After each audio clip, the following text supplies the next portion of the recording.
Hello, everyone, and welcome to Hello Word, your daily dose of English vocabulary.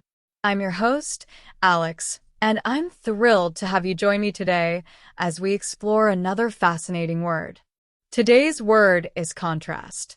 It's a B1 level verb meaning compare differences. So, what does contrast actually mean?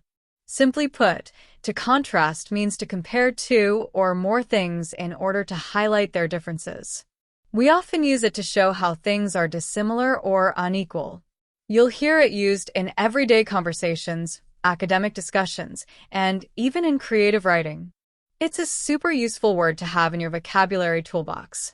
Let's delve deeper into how we can use contrast in our daily lives.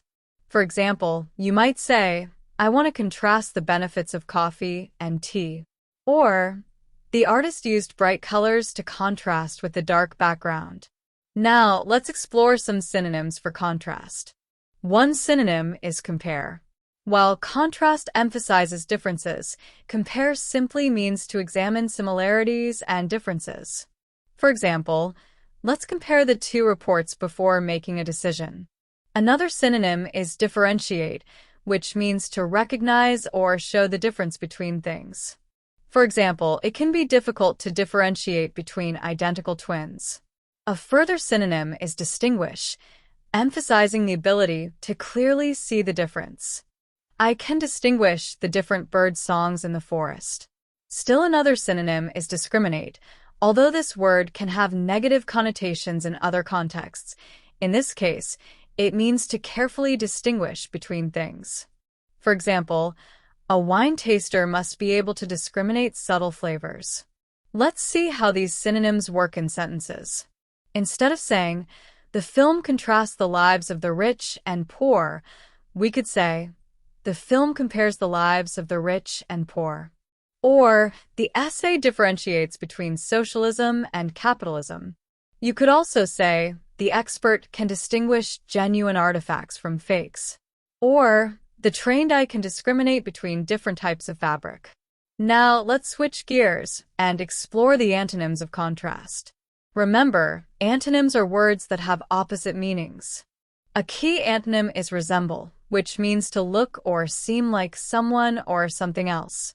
For example, the twins resemble each other so much it's hard to tell them apart. Another antonym is match, meaning to be equal or similar. The two patterns match perfectly. A further antonym is correspond, which means to be similar or analogous, have a close similarity, be in agreement or conformity. His account of the accident corresponds with hers. Yet another antonym is parallel, meaning similar or analogous, having the same direction, course, nature, or tendency. The development of the internet paralleled the rise of personal computers. One more antonym is equate, meaning to consider one thing to be the same as or equivalent to another. Some people equate wealth with happiness. Let's use these antonyms in sentences.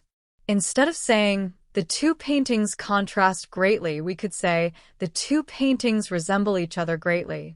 Or, the two pieces of fabric match perfectly. Or, his story corresponds to what really happened. You could also say, the two events paralleled each other in many ways.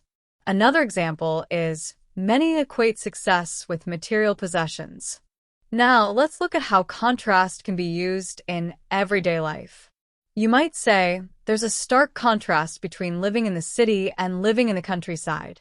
Or, can you contrast these two job offers and tell me which one is better? In design, you often hear about the importance of contrast in color schemes. A designer might say, using high contrast colors makes the text easier to read. In writing, contrast is a key rhetorical device. The author uses contrast to create a dramatic effect. You might also hear the phrase in contrast to, meaning differing from. For example, in contrast to his brother, he's very outgoing. Here are some more usage examples. The dark furniture contrasts well with the light walls. I want to contrast my experiences in Japan with my experiences in Europe. The play contrasts love and hate. We need to contrast the old methods with the new ones. The contrast in their personalities is quite striking. There's a noticeable contrast between the first and second halves of the book. The teacher asked us to contrast two different theories. Okay, that brings us to the end of today's episode on the word contrast. Remember, contrast is a B1 level verb that means compare differences. We looked at synonyms like compare, differentiate, distinguish, and discriminate, and antonyms like resemble, match, correspond, parallel, and equate. We also explored how contrast is used in everyday conversations and common expressions. Thank you for joining me on Hello Word. I hope you found this episode helpful and that you're ready to add contrast to your vocabulary. If you enjoyed this podcast, please subscribe and leave a review. Your support helps others discover our show and learn English too. And don't forget to create your own sentence using the word contrast and share it as a comment below. I'd love to see how you're using this new word. See you next time on Hello Word.